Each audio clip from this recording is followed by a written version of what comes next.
জামায়াতে ইসলামীর মাস্টার প্ল্যানগুলো এবার ফলো করা শুরু করেছে বিএনপি সরকার। হ্যাঁ দর্শক, ঠিকই শুনেছেন। বিএনপি সরকার জামায়াতের ইস্তেহারগুলো বাস্তবায়ন করছে একের পর এক। কিন্তু কেন? জামায়াতের এসব প্ল্যানে আসলে আছেটা কি? আর কেন বিএনপি আগে যেগুলোর সমালোচনা করত এখন সেগুলোই তারা জামাত থেকে নিচ্ছে? চলুন বিস্তারিত আলোচনা করা যাক। দেশের রাজনৈতিক অঙ্গনে এখন একটি সবচেয়ে বড় এবং চমকপ্রদ আলোচনার বিষয় এটি। সাধারণত দেখা যায় ক্ষমতায় যাওয়ার পর রাজনৈতিক দলগুলো নিজেদের ইস্তেহার ভুলে যায়, কিন্তু এবার দেখা যাচ্ছে এক সম্পূর্ণ ভিন্ন চিত্র। নির্বাচনের আগে জামায়াতে ইসলামীর থিওরি বা মাস্টার প্ল্যান নিয়ে সবচেয়ে বেশি ট্রোল করা হয়েছিল। ক্ষমতায় বসে সেই দলটির মাস্টার প্ল্যানই এবার অক্ষরে অক্ষরে পালন করা হচ্ছে। এই বিষয়টিকে বলা যায় পলিসি অ্যাডপশন বা নীতি গ্রহণ। রাজনীতিতে যখন কোনো দলের নিজস্ব গবেষণার অভাব থাকে তখন তারা অন্য দলের সফল নীতিগুলো ধার করে নেয়। শুরুতেই একটি বিশাল মাস্টার প্ল্যানের দিকে নজর দেয়া যাক। নির্বাচনের ঠিক 1 মাস আগের কথা। দেশের অর্থনীতি তখন চরম খাদের কিনারায়। ঠিক সেই সময়ে জামায়াতে ইসলামীর নায়েবে আমির সৈয়দ আবদুল্লাহ মোহাম্মদ তাহের একটি যুগান্তকারী ঘোষণা দিয়েছিলেন। তিনি বলেছিলেন, জামাত ক্ষমতায় গেলে মুসলিম বিশ্বের বিশাল জাকাত ফান্ড বাংলাদেশে আনার উদ্যোগ নেবে জামাত এবং তা দারিদ্র্য বিমোচনে যথাযথভাবে ব্যবহার করা হবে। অর্থনীতির ভাষায় এটাকে বলা হয় অল্টারনেটিভ মাইক্রো ইকোনমিক ফিন্যান্সিং বা বিকল্প সামষ্টিক অর্থায়ন। মধ্যপ্রাচ্য সহ পুরো মুসলিম বিশ্বে প্রতি বছর বিলিয়ন বিলিয়ন ডলারের জাকাত ফান্ড তৈরি হয়, যা অনেক সময়ই সঠিক ব্যবস্থাপনার অভাবে অব্যবহৃত থেকে যায়। এই বিশাল ফান্ড যদি রাষ্ট্র কাঠামোর মাধ্যমে বৈধ চ্যানেলে দেশে আনা যায় তবে দেশের দারিদ্র্য দূর করতে আইএমএফ বা বিশ্বব্যাংকের সুদের ঋণের উপর নির্ভর করতে হবে না। কিন্তু অত্যন্ত আক্ষেপের বিষয় হলো এই বিষয়টি বিএনপির তৃণমূলের কিছু অতি উৎসাহী বা সাধারণ সমর্থক এই সুদূরপ্রসারী ভীষণটি বুঝতে চরমভাবে ব্যর্থ হয়েছিল। তারা জামাতের এই যুগান্তকারী অর্থনৈতিক মডেলটিকে জাকাতে ইসলাম বলে সোশ্যাল মিডিয়ায় চরমভাবে ট্রোল করেছিল। কিন্তু কথায় আছে না, বাস্তবতা বড়ই নির্মম। বিএনপি যখন সরকার গঠন করল তখন তারা দেখতে পেল কোষাগারের আসল চিত্রটা। বৈদেশিক মুদ্রার রিজার্ভ তলানিতে, ঋণের পাহাড় মাথার উপর। ঠিক এই চরম সংকটের মুহূর্তেই তাদের মনে পড়ল সেই ট্রোল করা জাকাতে ইসলামের কথা। হঠাৎ করেই দেখা গেল বিএনপি সরকার বিখ্যাত ইসলামিক স্কলার শাইখ আহমদুল্লাহকে ডেকে নিয়ে দীর্ঘ পরামর্শ করেছে।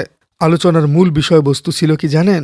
ঠিক সেই জামায়াতের মাস্টার প্ল্যান। কিভাবে মুসলিম বিশ্বের জাকাত ফান্ড বৈধ এবং রাষ্ট্রীয় চ্যানেলে বাংলাদেশে এনে দেশের চরম দারিদ্র্য বিমোচন করা যায়।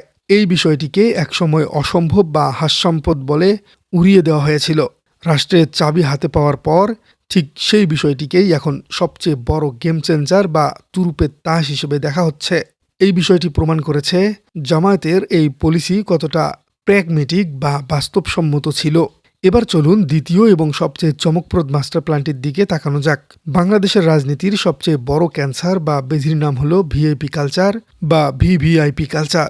যুগের পর যুগ ধরে দেখা গেছে যারা এমপি বা মন্ত্রী হন তারা রাষ্ট্রীয় কোষাগার লুট করে ট্যাক্স ফ্রি বা শুল্কমুক্ত বিলাসবহুল গাড়ি হাঁকান এবং রাজুক থেকে বিনামূল্যে বা নামমাত্র মূল্যে দামি দামি প্লট বরাদ্দ নেন। এই প্রথাটি আমাদের রাজনৈতিক দুর্নীতির একটি প্রাতিষ্ঠানিক আধিপত্যে পরিণত হয়েছে। কিন্তু গত 19 জুলাই 2025 একটি বিশাল সমাবেশে আমিরে জামাত ডক্টর শফিকুর রহমান এমন এক ঘোষণা দিয়েছিলেন যা পুরো দেশের রাজনৈতিক কাঠামোর ভিত নাড়িয়ে দিয়েছিল। তিনি অত্যন্ত দৃঢ় কণ্ঠে ঘোষণা করেছিলেন যে জামায়াতের কোনো এমপি সংসদে গেলে তারা জনগণের টাকায় কেনা ট্যাক্স ফ্রি গাড়িতে চড়বেন না এবং সরকারের কাছ থেকে কোনো প্লট বরাদ্দ নেবেন না।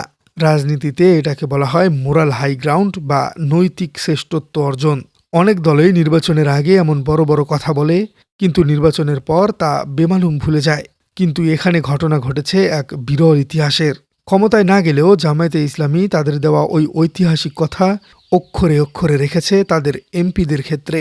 তাদের যারা এমপি নির্বাচিত হয়েছেন তারা সত্যিই সরকারের থেকে কোনো প্রকার ট্যাক্স ফ্রি গাড়ি বা রাজুকের কোনো প্লট বরাদ্দ নিচ্ছেন না। এই ঘটনাটি সাধারণ মানুষের মনে এক বিশাল মনস্তাত্ত্বিক প্রভাব তৈরি করেছে। মানুষ দেখতে পাচ্ছে যে একটি দল ক্ষমতায় চেয়ারে না বসেও নিজেদের নীতিতে কতটা অটল থাকতে পারে।